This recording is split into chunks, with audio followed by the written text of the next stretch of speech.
got a certain product, you just continue to make that product better, you keep improving that product. That's sustainable market, so you're sustaining that, designing that market. A disruptive market is when you've got a new product. So if you think about when iPods first came out, we didn't have iPods before, we didn't have all the music on the iPod. That was a disruptive market. We had radios before, tape recorders, 8-track tapes, all those things. We found this whole new technology. That was a disruptive market. When things like when transistor radios first came out, transistor radios didn't work very well. The big tube radios were way back now, right? The big tube radios worked really well, but transistor radios were a real big hit with young people because they were portable. They could take them with them, but they didn't work well. But it still developed a huge market because kids wanted to use them. So that's the disruptive market side of product design. Green manufacturing, again, a real broad term, but when I talk about green manufacturing, I'll talk mostly about environmental impact. So I'll use that today. Green manufacturing has environmental impact. Sustainability, these two go together, but you can separate them. Sustainability is sustaining the market. So as I produce a product, how can I maintain the ability to produce that product? How can I continue to make money off it? How can I continue to keep my shop going? And I'll talk about sustainability. And we'll talk just a little bit about materials and 3D printing. Can we, just real quick, I'd like to interject, have one of those STEM curriculum design worksheets out. And as you think about what your content area is, try and identify some of these markets as Rick and I talk about them. How can you work that in? What are some of the touch points, connecting points between what you're doing in your classroom and some of these markets? And we'll have time for questions on that as well. But the point of that is that after lunch, you guys are going to be designing lessons, so start jotting ideas and thinking that way as we present this material. So when we talk about product design, a good sweet spot for you all is form, fit, and function.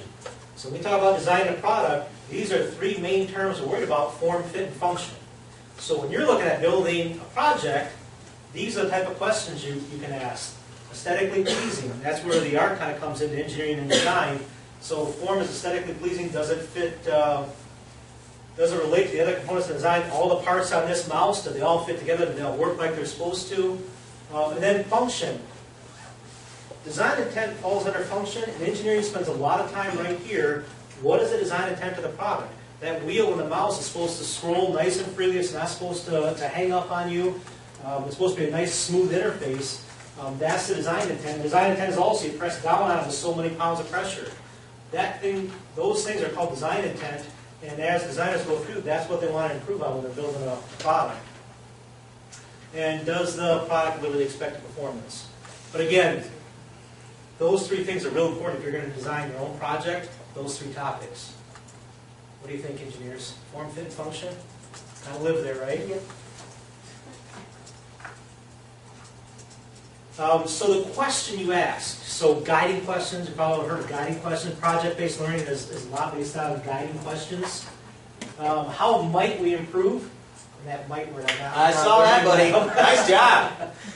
Might, they talk about the word might. They really like that. Hunches. Yeah. Hunches in engineering. They like hunches too because it implies certain things. But that's a question you might ask. How might we improve this product? How might we reduce the manufacturing cost? How might we strengthen our product? That would be a good guiding question for the beginning of your lesson. One example is the cost of steel. This is real, right? The cost of steel went up far higher than that. When the cost of steel goes up, and I'm manufacturing a machine, I worked for the engineering company I ran. We designed injection molding machines. There were large structural steel members in those injection molding machines. But when the cost of steel went up, we already had bids out to build these machines.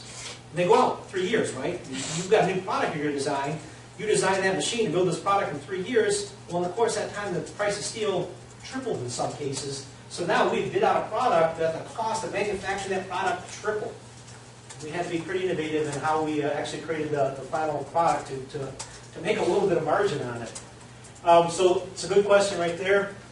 Sustainable, I just mentioned the materials, the cost of material.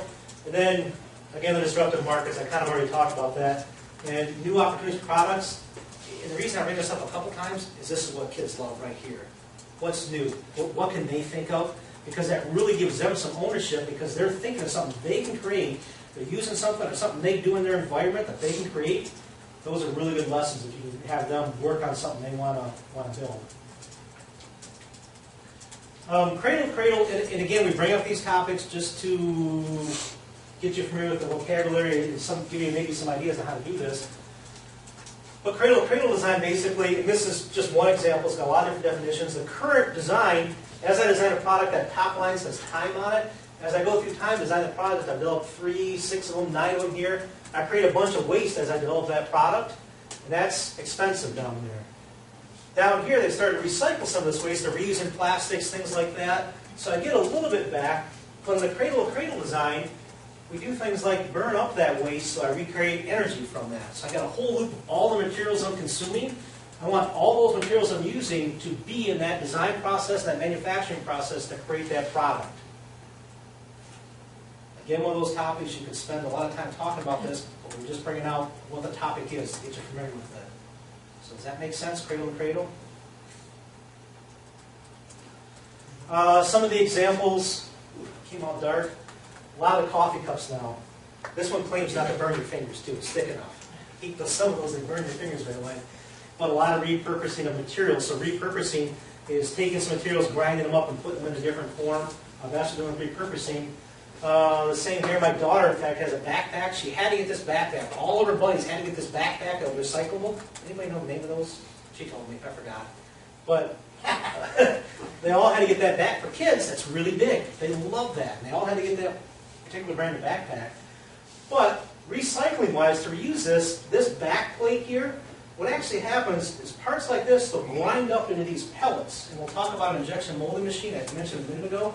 But you'll grind up parts like this, create these pellets, and create completely new products from them.